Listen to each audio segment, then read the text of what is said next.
नमस्कार, मैं हूं कमलेश मिश्रा और आप देख रहे हैं अपने YouTube चैनल टेक्निकल फैमिली को। तो दोस्तों, आज के वीडियो में बात करने वाले मेमोरी कार्ड में, तो वीडियो को अंत तक देखते रहिएगा बिना स्किप किए हुए। तो चलिए आज कुछ नया ज्ञान प्राप्त कर लेते हैं। तो सबसे पहले मेमोरी के बारे में कुछ जानने से पहले हमारे सामने दो क्वेश्चन आते हैं। मेमोरी क्या है और मेमोरी किसे कहते हैं। तो पहले बता देते हैं मेमोरी क्या है। तो ये जो थ्योरिटिकल है। तो मेमोरी से तात्पर्य उन प्रक्रियाओं से है जो जानकारी को हासिल करे, स्टोर करे और बाद में जरूरत पड़ने पर उसे प्राप्त करने में हमारे लिए उपयोगी हो, यानी कि हमारी सहायता करे। जैसे कोई किसी फोटो को हम पहले देते हैं तो वह प्राप्त करता है, उसे स्टोर करता है, जरूरत पड़ने पर मैं ले सकता हूँ, वही हो गया। अब दूसरा क्वेश्चन है मेमोरी किसे कहते हैं। तो कंप्यूटर के जिस भाग में सभी डेटा प्रोग्राम को रखा जाता है उसे ही मेमोरी कहा जाता है। तो आप लोग समझ चुके होंगे। अब इसके आगे की एक्सप्लेनेशन आपको देता हूँ। तो वैसे तो मेमोरी लाखों छोटे छोटे खानों में बटी हुई रहती है। छोटे छोटे जिस प्रकार घर एक हजारों ईंटों के रूप में बटा हुआ रहता है, छोटा छोटा रहता है लेकिन वह फिर भी एक रहता है, उसी प्रकार मेमोरी लाखों छोटे छोटे खानों में बटी रहती है। और ऐसे हर खाने को बीट कहा जाता है, बाइट कहा जाता है। इस प्रकार घर के हर ईंट को घर के प्रत्येक ईंट को ईंट कहा जाता है, उसी प्रकार कंप्यूटर के हर खाने को बाइट कहा जाता है।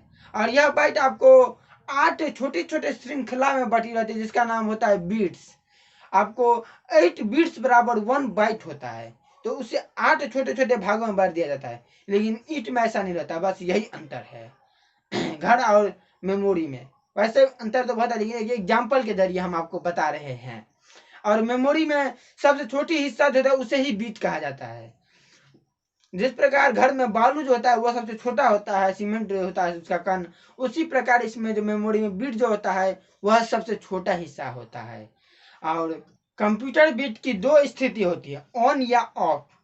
जिस प्रकार एक बल्ब का दो स्थिति होता है, ऑन या ऑफ, तीसरा स्थिति नहीं हो सकता है, उसी प्रकार एक कंप्यूटर का जो मेमोरी होता है उसका जो बीट होता है उसका भी सिर्फ दो ही ऑप्शन होता है, ऑन या ऑफ, तीसरी स्थिति नहीं होती है। हम कंप्यूटर में जो ऑन और ऑफ होता है तो एक को ऑन को 1 कहते हैं और ऑफ को 0 कहते हैं।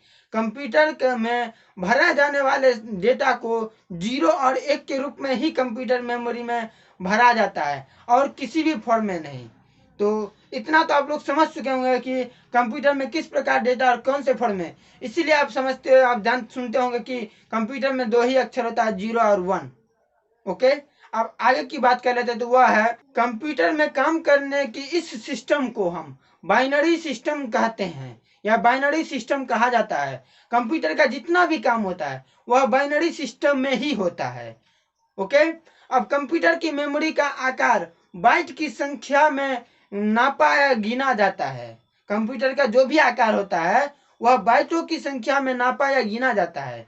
कंप्यूटर की मेमोरी जितनी बड़ी होती है उसका परफॉर्मेंस उतनी शक्तिशाली मानी जाती है, उतना बेहतर माना जाता है जितना ज़्यादा उसकी ज़्यादा संख्या होती है। अगर आपके मोबाइल में 4 GB रैम है और दूसरे में 8 GB रैम है तो 8 GB रैम वाला को ज़्यादा बेहतर माना जाता है, इसीलिए उसका प्राइस ज़्यादा होता है। ठीक इसी प्रकार है उसमें भी। वैसे 8 बाइट बराबर होता है, 8 बिट्स बराबर होता है 1 बाइट, और 1024 बाइट बराबर होता है 1 KB। उसके बाद 1024 KB बराबर 1 MB, 1024 MB बराबर 1 TB। इस प्रकार के सारे लिस्ट हम आपको आने वाले वीडियो में बताएंगे, लेकिन फिलहाल इस वीडियो में ये था बाइट के रूप में जो क्या होता है। अब हम आगे बात करें तो मेमोरी के प्रकार। मेमोरी कितने प्रकार के होते हैं। तो वैसे मेमोरी 2 प्रकार के होते हैं, इंटरनल मेमोरी यानी कि भीतरी मेमोरी जिसे मुख्य मेमोरी भी कहा जाता है, और दूसरा होता है बाहरी मेमोरी या एक्सटर्नल मेमोरी। और इंटरनल जो मेमोरी होता है उसका भी 2 प्रकार होता है। एक होता है रैम और दूसरा होता है रोम। रैम यानी कि रैंडम एक्सेस मेमोरी और दूसरा होता है रोम यानी कि रीड ओनली मेमोरी। ये 2 प्रकार के होते हैं, रैम और रोम। रैम के भी 2 प्रकार होते हैं, एक होता है एस रैम और दूसरा होता है डी रैम। ये रैम के 2 प्रकार है। दूसरा होता है रोम। तो रोम के भी आपको 2 प्रकार होते हैं, वैसे 3 प्रकार होता है लेकिन उससे 2 ही प्रकार में गिना जाता है, एक पी रोम और एक ई पी रोम। उसका जो पी रोम होता है उसका एक और नाम से जाना जाता है ई पी रोम, यह भी हो जाता है। अब दूसरा होता है सेकेंडरी मेमोरी जिसे बाहरी मेमोरी भी कहा जाता है। उसमें आ जाता है हमारा SD card, SSD card, HD card, यही सब आ जाता है। जो पेन ड्राइव सब आप यूज करते हैं ये सब बाहरी मेमोरी के रूप में गिना जाता है। अब बात करते हैं भीतरी जो मेमोरी होता है, यानी कि मेन मेमोरी जो होता है वह आपको सीपीयू का ही एक पार्ट होता है, यानी कि वह आपको सीपीयू में ही लगा रहता है। इसीलिए आप फोन में देखते होंगे इसमें 4 GB रैम है तो इसका दाम है 6000, और इसमें 5 GB 6 GB रैम है तो इसका दाम सीधा 1000 2000 बढ़ जाता है। सिर्फ रैम के कारण इतना बढ़ जाता है, तो यही कारण होता है इसके लिए। अब बात कर लेते हैं मुख्य मेमोरी यानी कि रैंडम एक्सेस मेमोरी। तो इसका काम होता है आपको डेटा को जो उपयोग कर रहा है जिस समय, उस समय जो भी डेटा आता है उसे वह उस समय के लिए रखता है, यानी कि उस समय के लिए उसे बनाए रखता है। उस जगह पर अगर कोई दूसरा डेटा आ जाता है तो वह वाला डेटा अपने आप फिसल करके यानी कि साइड हो जाता है, स्लिप करके, और वह कंप्यूटर बंद होने पर भी वह डेटा अपने आप हट जाता है। लेकिन दूसरा जो होता है यानी कि रोम, उसमें आप कोई भी डेटा परमानेंटली रख सकते हैं, जिसे हम इंटरनल स्टोरेज भी कहते हैं।